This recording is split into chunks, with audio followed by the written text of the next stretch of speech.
the better duo that played at the Forum, was it Kobe Shaq or Magic and Kareem? I honestly believe that the Lakers have never had a player like Magic Johnson. He just did everything. And Coop, you can vouch for this. He did so many of the intangibles.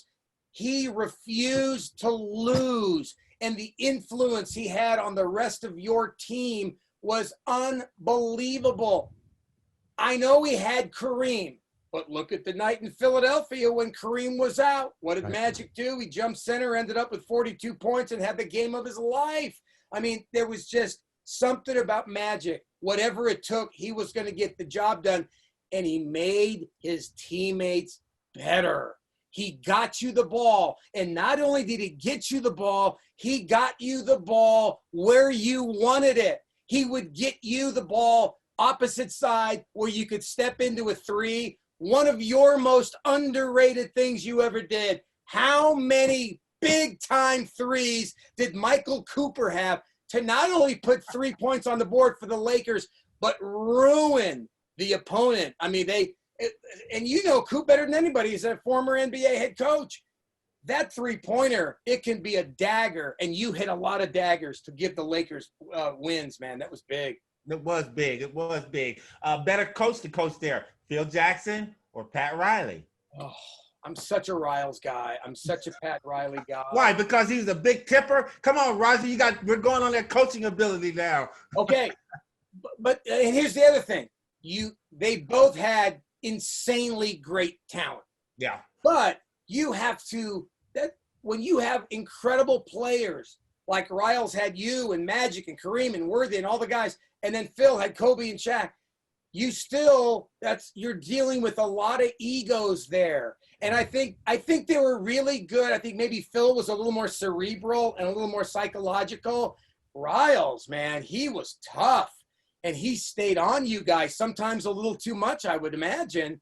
But I think they were both great in their own way. And the pregame preparation by Pat Riley, I think, was just off the charts.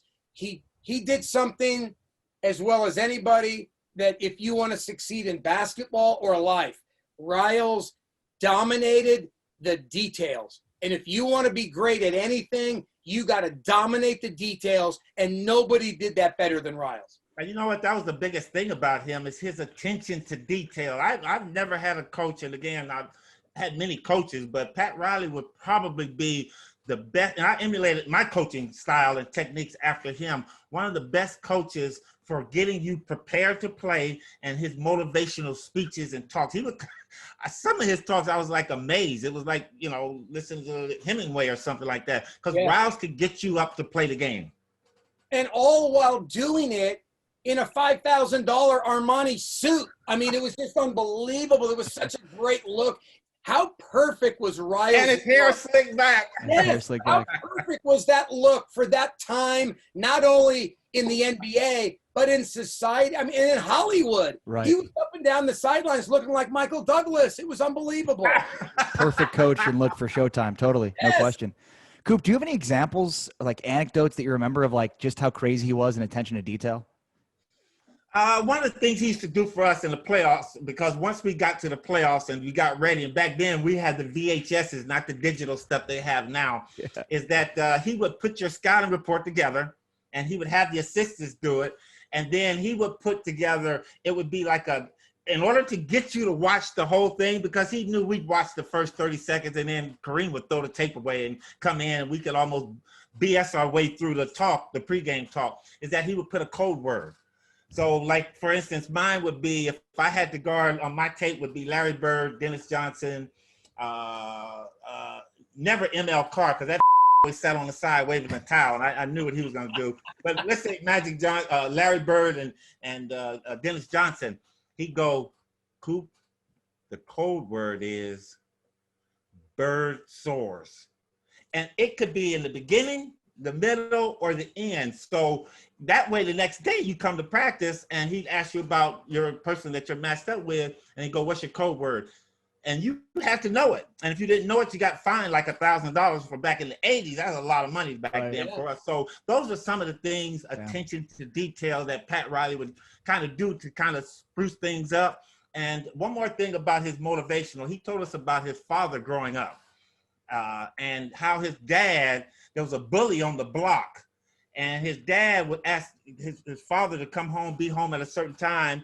And this bully was running the block. So what Coach Riley's father would do, walk all 2 blocks all the way around to get home. And he came home late one day. And his father said, listen, why are you coming? He said, Dad, there's a bully down there. And I don't want to deal with him. He said, listen, you be home at 3:05 tomorrow. And if you're not here, you're going to have to deal with more than that bully. He said, bullies bark is louder than their bite. And he said, sometimes you have to plant your feet and make a stand. So the next day, his dad comes and he gets there and he sees the bully and he plants his feet and he puts his fists up like he's ready to punch, like ready to fight. And the bully said, man, go on by. And he was able to get home. So the analogy for that was the Boston Celtics are the bully. It's time for us to plant our feet and make a stance against this team after we lost to them in 1984. And that's what we did and went on and kicked their ass in 85.